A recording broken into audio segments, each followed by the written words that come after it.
Welcome to part 2 of our series. In this part, we're going to identify each of the components of the breathing mechanism. There are many, many pieces to this, so we're going to take you through one at a time. And the first step is to identify them visually first, and then in your body. We'll do that in the next section. So in this part, we don't need you to change anything. Just pay attention. Figure out what you feel and don't feel. Because each of us has already developed an unconscious habit of using certain parts more and other parts less. So let's look at these lungs, the main piece of our breathing tools. And this is where we absorb our oxygen and where the exchange of waste products and oxygen happens. And you have 3 lobes of your lungs on this side, the right side of your chest, and you have 2 on this side. And in where that other lobe was on the other side, you have your heart. So we have 5 big components, all of which have these long edges to them where the oxygen must reach them for that exchange to happen.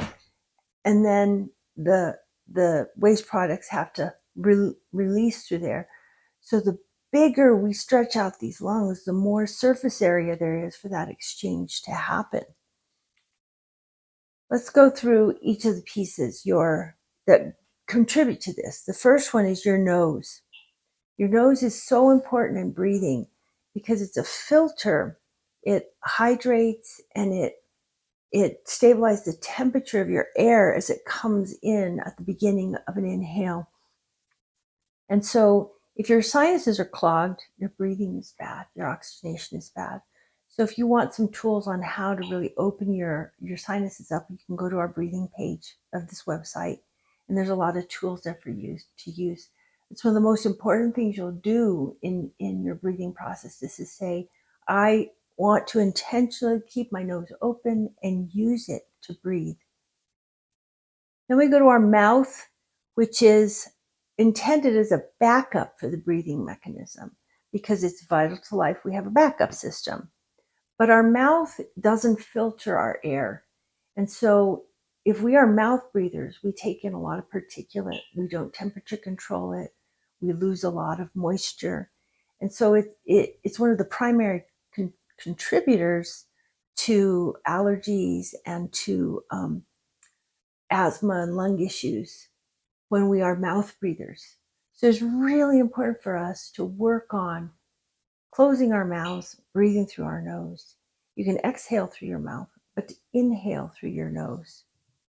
And many cultures teach their babies from the time they're very little to close their mouths and only breathe through their nose because they understand how important it is to health. The next piece is your trachea.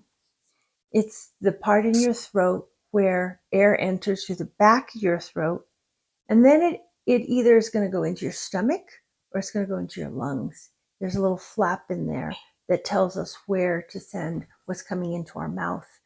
Because sometimes we want what's going to our mouth to go into our stomachs, but if we're breathing through our mouth, we want it to go into our lungs. So that flap is what we use to do that. And when our throats are wide and long and relaxed, we have a bigger passage for air to go in through. So that's another piece that we're going to pay attention to as we do our exercises. And then you go into the actual chest from your shoulders to the bottom of your torso. There's just a ton of muscles. But the primary muscles that control the expansion and the contraction of our lungs are our intercostal muscles, these little bitty muscles that lie between our ribs, all around the cage of our body. And as you can see in this diagram, there's 3 sets. They're tiny and they have a great ability to expand, and they can contract, and we can use a lot of them or we can use almost none of them. Okay, the next piece of your mechanism is your diaphragm. It's a large dome-shaped muscle at the bottom of your rib cage. It's actually round and goes all the way from the front to the back. And it separates the lungs from the abdominal cavity below. So when it's flat, your belly should move out. And when it's dome shaped, your chest should be pushed upwards. And it acts as a powerful pump for both the lungs and the abdominal area. And it pushes your belly. And when you're breathing in, pushes your belly. When you're breathing out, pushes your lungs. So this, and it's a powerful, powerful muscle that as you practice working with it, you can strengthen it just like any other muscle in your body. So once we've looked at these primary muscles, those intercostals and your diaphragm, then you look at all the auxiliary muscles. Your chest and belly muscles are powerful auxiliary muscles that can augment the movement of that diaphragm and those intercostal muscles and can push up, pull down, pull out in all directions. And if you look at your chest muscles here in this and your belly muscles here, these abdominal muscles can contract and expand. People work on their abs all the time. Your shoulders can contract and expand, but everything can move out as well this way and down as well this way. And so when you're doing these exercises, these are the motions that you want to think about. Am I pulling out completely? Am I pulling down? Am I pushing up? Am I pulling towards my core with all of these muscles? And you can see the same on your back, where you have all of these powerful muscles that can push towards the spine, pull away from the spine, pull down towards the floor and up, push up towards your mouth. And they support everything in your abdomen, and they control the opening and closing of your sphincters, your anus, your vaginal opening, and your uterine opening. And you can feel them and practice finding them by doing what we do to open and close our bladder when we urinate. Practice that motion and you will feel those muscles contract and then relax. But you can also pull, not just relax, but pull and then contract and push. And that's engaging pelvic muscles. It's the set of our muscles, our auxiliary breathing muscles, that we very rarely engage. The pelvic floor muscles are a set of muscles that overlap and support your abdominal organs and hold them in place.